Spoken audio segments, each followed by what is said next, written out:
Takkure, a Japanese wasai aigo or pseudo-anglicized word meaning tackle. No, not that kind of tackle. And definitely not that kind of tackle. But absolutely this kind of tackle, because Takkure is all about rugby.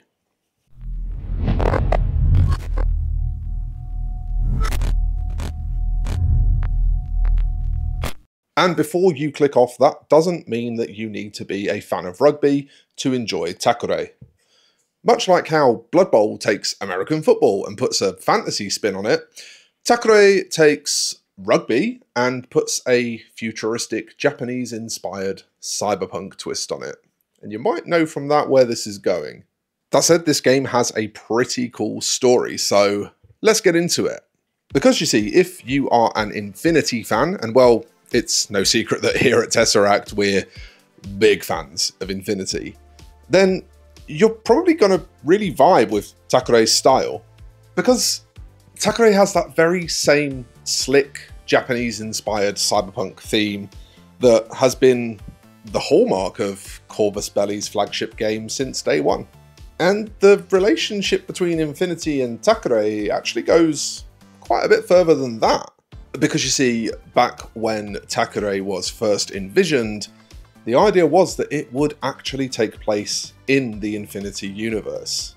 So when it was originally conceived, Corvus Belli were actually actively looking for fan games set in their IP. The game was much loved by all, but you have to assume Corvus Belli had bigger fish to fry with the release of Aristea, which is also a sports game, so this sports game kind of had to sit on the shelf. Eventually, designers Rampa Studios asked Corvus Belli if they could instead release it under their own IP, and Corvus Belli accepted, meaning the game could be reborn as Takkure. So impressed, actually, were Corvus Belli that they ended up going on to ask Rampa Design to work alongside them to create Acheron's Fall, the space combat game set in the Infinity universe. So, now that you know a bit of the history, let's take a look at what's inside the box, and you can get to know this game a bit more. Inside the box, you'll be greeted, first of all, with a pack of cards and this little mystery smaller box. Then you'll find the rules, the board, the player cards, some tokens and gubbins for playing the game. Probably the least surprising content reveal ever, but one thing that's very clear here is that a lot of effort has been put into quality, whilst maintaining the game's visual identity. When we look specifically at the cards, for example, we get lots of lovely artwork to enjoy, helping immerse us in the visual identity of the game. The black and white imagery that they frequently use actually really reminds me of the old Cyberpunk 2020 tabletop RPG from Mike Pondsmith, the same Mike Pondsmith of later Cyberpunk 2077 fame. In the little separate box are the dice and minis, but we're not going to focus on those a ton right now because I've actually taken the time to paint some before making this video, I know. The minis, however, are metal, and the keying and joining system feels very similar to Corvus Belli models. Any of these could happily stand in as HVTs in your Infinity games, and the bases also appear to be the same as the old Infinity ones, before the line of fire markers were added. Now, what I do want to focus on is this rulebook, because as a board game rulebook should be, it's nice and compact, but what I really love is how it teaches you the game. This adorable little guy is Takkure, and not only does the rulebook instruct you on how to read it, but using Takkure, it takes you step by step through everything you need to know. Instead of just lining up the rules and throwing them at you, Takkure starts you off with a simple guided scenario and then gradually adds more complexity. By the time the rulebook instructs you to actually play a full game, you should already know each rule individually, and that makes for a brilliantly easy time picking the game up. Much like Infinity, you're going to see things like face-to-face rolls and the removal of pre-measuring in order to add a judgment-based skill element. And if you are a fan of rugby, you'll enjoy things like not being allowed to pass forward, or the names of the player positions being taken directly from Rugby. This was all stuff that was far more interesting to Jen, who used to play rugby, than me, who knows literally nothing about it, but I used to cook for the Bath rugby team a lot. That's about as far as it goes with me. But yeah, with a brilliantly designed rulebook, Takkure should be one of those games that's just really nice to pick up, get stuck into, and have a good time with. So, should we have just a little overview of the mechanics and maybe ask ourselves if they're fun? Now, the big standout mechanics are all around movement, to be honest, with a double activation system, much like Infinity, but with the twist of its movement that can't be pre-measured rather than ranged combat, because, well, there's not really a ton of ranged combat. So instead, the game uses this turn token and this movement token with you judging, or probably more like guessing if it was me playing, distance and angle, and placing these tokens down to call your shot, so to speak. This is done very specifically because, again, like Infinity, Takkure also has a reaction system where the defending players can reposition based on your intended movement. So, much like how in Infinity you can shoot at a model anywhere along its path of movement, enabling you to hold the shot until they're out of cover, Takkure allows the active player to pass the ball at any point in their movement, so they can avoid incoming tackles. Really clever, and cool bit of Infinity inspiration.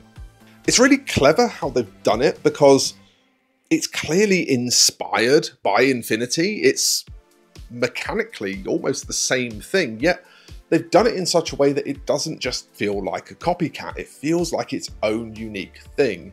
Time is also handled in a bit of an interesting way. Instead of a first player to score X points kind of system, the game has two halves, and the halves are tracked based on how many times you gain possession of the ball or keep possession of the ball after activating all of your models. This is essentially a turn-based system, but one that allows for ball possession to control the passage of turns. Beyond all of this, you're going to see scatter mechanics for failed passes, you're going to see face-to-face rolls for tackling.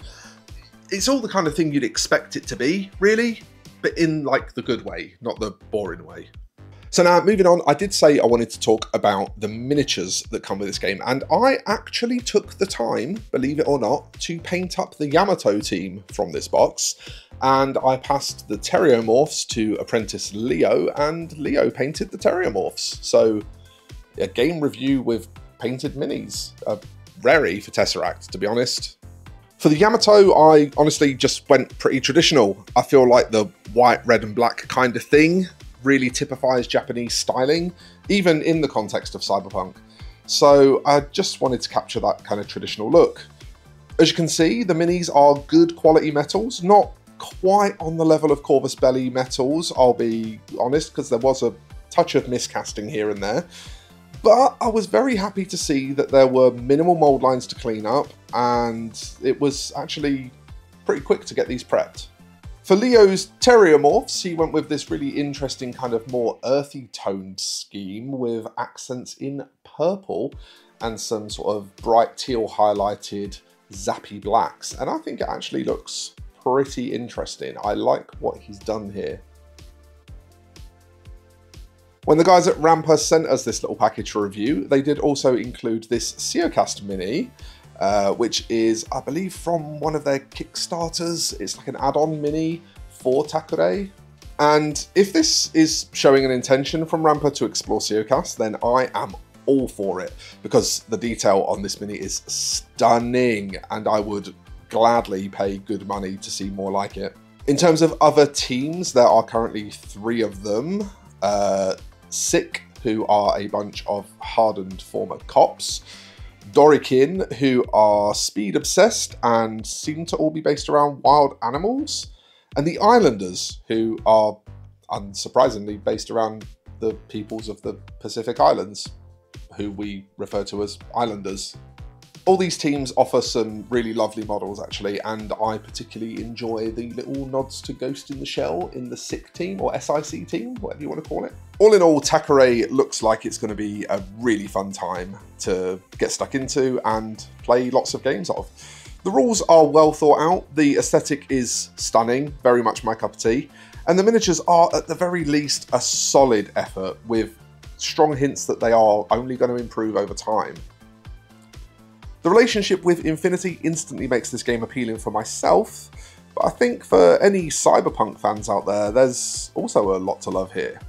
Oh, and you may not know this because I'm not wearing it in the face cam footage here, but Rampart actually have a really cool range of t-shirts that are based around graphics from Takkure. They're good quality and they're like 18 quid. So yeah, pick one up if you like that kind of thing, because they're very nice. Yeah, and apologies for me trying to model a t-shirt. It's not something I really normally do. I do have to send a really special thanks to Rampart actually for sending such a generous care package, and being the terrible disorganized mess that I am, it took me way longer than it should have to get this video together for them. So both my thanks and my apologies. They sent us t-shirts, they sent me an extra copy of the game for Apprentice Leo so that he has one to keep for himself. It was just really, really nice of them, and I'm very grateful for it, and I'm very sorry that it took so long to get this video done for you. So thanks, Rampart, if you watch this, which you probably will, because I'll probably send you a message with a link to it. So yeah, cheers. While I'm doing the thank yous as well, I want to take a minute to thank you, the viewers. Spotlighting small, independent, little lesser known games, algorithmically speaking, it was never going to be a plan that turned us into giants on the platform. This YouTube will probably never be massive because the nature of what we do means that it's off people's beaten path and not what they actively go looking for a lot of the time. That said, the loyal following that Tesseract Mini Studios has built up over the years really genuinely means the world to us. It's so exciting to me to know that there is still a continuing thirst out there for miniature games that are brought to you by other creators and not just that one big company that we all know. And honestly, it's kind of an honor to be able to bring videos like this to you. The number of times I've been approached at conventions, and a lot of the feedback I get is that people discovered X or Y game because of this channel, and that really means a lot. But of course, in order to ensure that as many people discover these games through this channel, we do need to try and get these videos out to as big an audience as possible. And that is why in pretty much every video, we will ask you to give the video a like if you enjoyed it, to subscribe to the channel if you want to see more, to share it with your friends and all that kind of thing. And it's also the same reason why we ask for your support on Patreon or Ko-fi, because these days AdSense is kind of lame. You don't really make a lot. This channel gets about 20 to 30,000 views a month, and for that we get about 60 quid. It's doesn't even close to pay for itself, and it's only because of Patreon, Ko-fi and sponsors that I'm able to in any way justify taking a day off from my day job to make videos for you folks. So to everyone who supports the channel in that way, again, huge thanks, because we would not even nearly be here without you. But that does about wrap up our little look at Takkure today. I'll link the website in the description, so please go give them a look if Takkure is your cup of tea.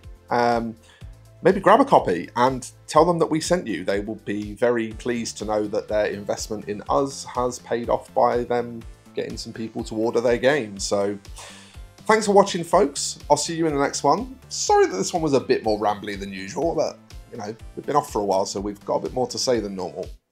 See you in the next one. Bye for now.